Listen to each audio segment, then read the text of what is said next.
U.S. Airlines on Friday scrambled to cut 4% of flights at 40 major airports due to safety concerns caused by the record-long government shutdown.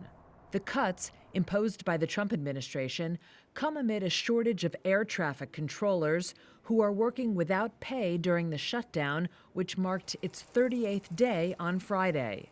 Earlier this week, the FAA said 20 to 40% of controllers were not showing up for work on any given day.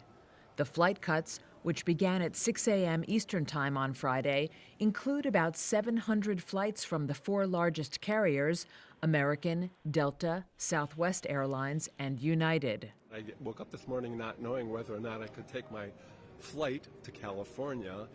American Airlines on Friday said 12,000 of its customers had their flights canceled. The cuts do not apply to international flights. Shares of U.S. Airlines wavered Friday morning and could continue to come under pressure, said Michael Landsberg, Chief Investment Officer at Landsberg Bennett Private Wealth Management. Obviously now, as we come into the Thanksgiving holiday season, if we're going to see flight delays in the busiest four or 5 days of the year, that's not going to go really well for these companies. Even though they may not necessarily be to blame, consumers are going to hold them to blame because, the FAA is not in my airport. My sign says this airline and I'm 3 hours delayed or canceled. Yeah, I'm not going to be happy. So I think that's a concern that this might lead into something longer than we initially thought. The flight cuts are set to rise to 6% on Tuesday and then 10% by November 14th if the government shutdown does not end.